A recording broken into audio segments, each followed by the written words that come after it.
ভয়কে জয় করার গীতার 7টি অমূল্য শিক্ষা। শ্রীকৃষ্ণের বাণী যা জীবন বদলে দিতে পারে। নমস্কার প্রিয় দর্শকবৃন্দ, আপনাদের সকলকে মনের আলো ইউটিউব চ্যানেলে জানাই আন্তরিক স্বাগত। বন্ধুরা, পৃথিবীতে এমন একজন মানুষও নেই যার জীবনে কখনো ভয় আসেনি। কেউ ভবিষ্যতের ভয় পান, কেউ প্রিয় মানুষকে হারানোর ভয়, কেউ ব্যর্থতার ভয়, আবার কেউ সমাজের সমালোচনার ভয়। কিন্তু জানেন কি, যখন কুরুক্ষেত্রের রণক্ষেত্রে মহাবীর অর্জুন নিজেই ভয়ে ভেঙে পড়েছিলেন, তখন ভগবান শ্রীকৃষ্ণ তাকে এমন কিছু শিক্ষা দিয়েছিলেন যা আজও লক্ষ লক্ষ মানুষের জীবনের পথ প্রদর্শক। আজকের ভিডিওতে আমরা জানব গীতার 7টি শিক্ষা, যা আপনার মন থেকে ভয় দূর করে আত্মবিশ্বাস, সাহস এবং শান্তি এনে দিতে পারে। তাই ভিডিওটি শেষ পর্যন্ত অবশ্যই দেখুন। প্রথম শিক্ষা, আত্মা কখনো নষ্ট হয় না।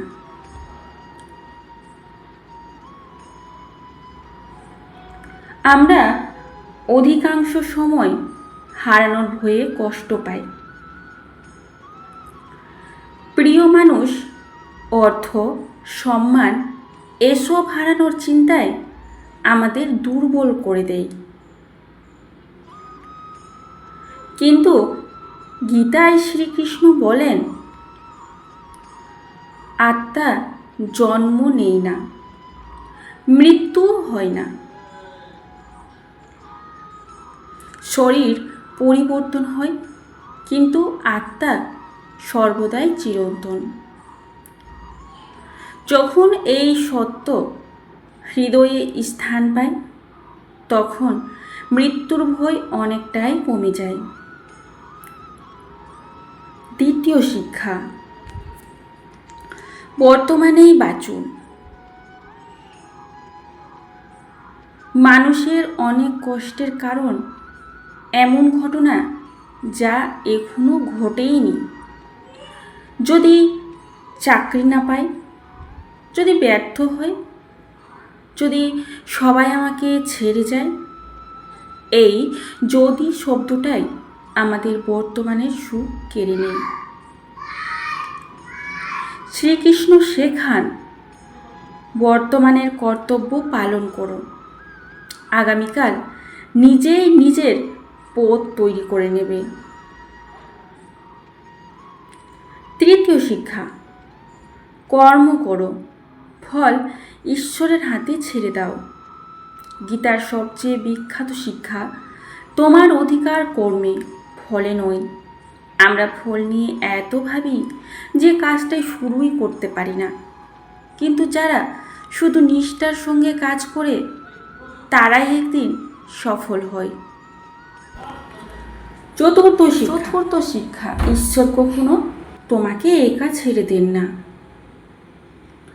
অনেক সময় মনে হয় সবাই আমাকে ছেড়ে চলে গেছে, কিন্তু সত্যি কি তাই?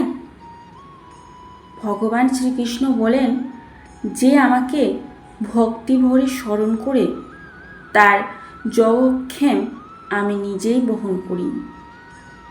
বিশ্বাস মানুষকে এমন শক্তি দেয় যা কোনো অস্ত্র দিতে পারে না। পঞ্চম শিক্ষা, নিজের প্রকৃত পরিচয় জানো। তুমি কি শুধু তোমার চাকরি, তুমি কি শুধু তোমার নাম? না, তুমি ঈশ্বরেরই এক অংশ।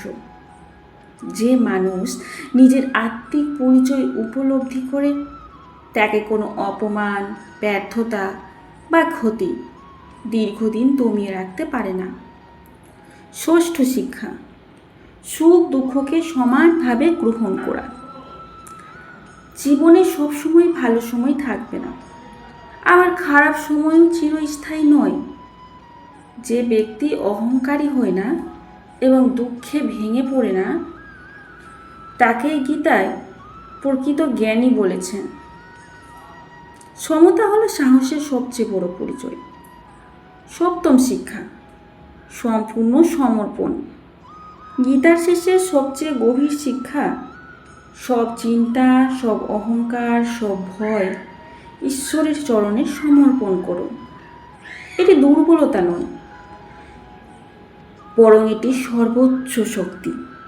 যখন মানুষ মনে করে আমি একা নয়, ঈশ্বর আমার সঙ্গে আছে, তখন বড় বড় ভয়ও ছোট হয়ে যায়। একটি গল্প। একজন কৃষক প্রতিদিন ঝড়ের ভয়ে ঘুমোতেই পারতেন না। একদিন গ্রামের এক বৃদ্ধ বললেন, তুমি জমি চাষ করো, বীজ বপন করো, যত্ন নাও, কিন্তু বৃষ্টি হবে কি হবে না সেটা তোমার হাতে নয়। সেদিন থেকেই কৃষক নিজের কাজ করতে শুরু করলেন আর ফল ঈশ্বরের উপর ছেড়ে দিলেন। অদ্ভুতভাবে তার মন শান্ত হয়ে গেল। বন্ধুরা, আমাদের জীবনও ঠিক এমনই। আজ আমরা জানলাম আত্মা অমর। বর্তমানেই বাঁচতে হবে, নিষ্ঠার সঙ্গে কর্ম করতে হবে, ঈশ্বরের উপর বিশ্বাস রাখতে হবে, নিজের প্রকৃত পরিচয় জানতে হবে, সুখ দুঃখে সমতা রাখতে হবে এবং শেষ পর্যন্ত সব কিছু ঈশ্বরের চরণে সমর্পণ করতে হবে। যদি এই 7টি শিক্ষা আমরা জীবনে গ্রহণ করতে পারি, তাহলে ভয় ধীরে ধীরে দূরে সরে যাবে এবং মন ভরে উঠবে শান্তি ও সাহসে। বন্ধুরা, আজকের ভিডিওটি যদি আপনাদের ভালো লেগে থাকে তাহলে অবশ্যই লাইক করুন, শেয়ার করুন এবং মনের আলো চ্যানেলটি সাবস্ক্রাইব করুন। জয় শ্রীকৃষ্ণ। রাধে রাধে।